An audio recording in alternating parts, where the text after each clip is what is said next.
Bonjour à tous. On dit dans les psaumes qu'il ne dort ni ne sommeille le gardien d'Israël. On parle ici de Dieu qui n'est jamais en repos.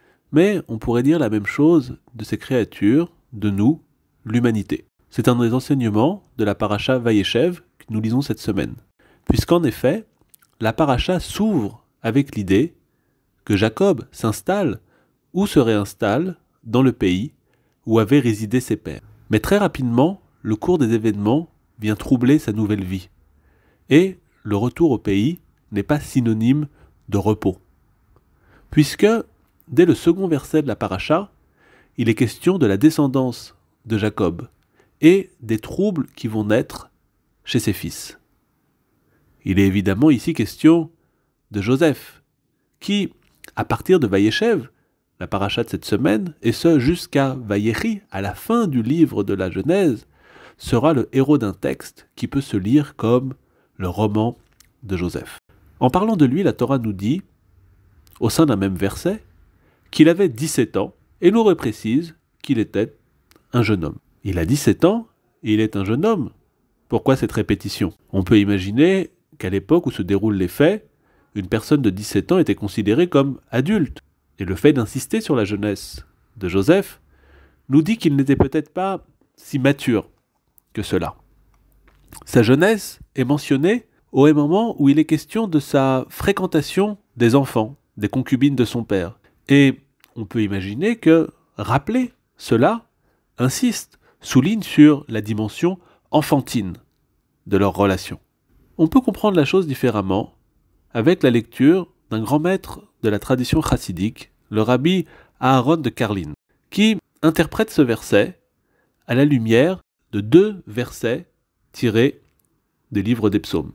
Dans le premier verset, il est dit « J'ai été jeune et je suis devenu vieux ». Et dans le second, il est dit « Prodigue le bonheur à ton âge florissant, fais se renouveler ta jeunesse comme celle de l'aigle ». D'un côté, le passage du temps, j'ai été jeune et je suis devenu vieux, et de l'autre le fait que la jeunesse est quelque chose qui peut toujours se renouveler. Et le rabbi Aaron de Karlin enseigne qu'en effet, chacun est un jour jeune et chacun devient vieux. Mais cependant, à côté de l'âge tel qu'il existe factuellement, physiologiquement, pourrait-on dire, comme il existe à l'état civil, on trouve un autre âge qui est plus immatériel. C'est ce que dit ce second passage des psaumes, en invitant à renouveler sa jeunesse. En d'autres mots, aux yeux du maître chassidique, pas besoin d'être jeune pour être jeune. La question, c'est une question de volonté, de renouvellement, de perception. Et il rapproche cela du peuple d'Israël, qui est souvent comparé à la lune, et qui, à la manière de la lune, se renouvelle chaque mois ou dans chaque génération. Et à un niveau plus humain, à chaque étape de sa vie, on peut être conduit à se renouveler.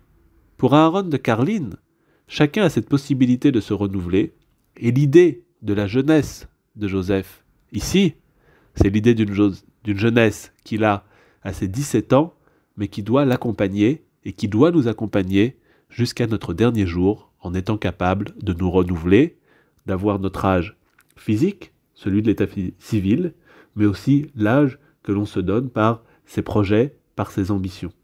Qui est jeune? Celui qui a des projets.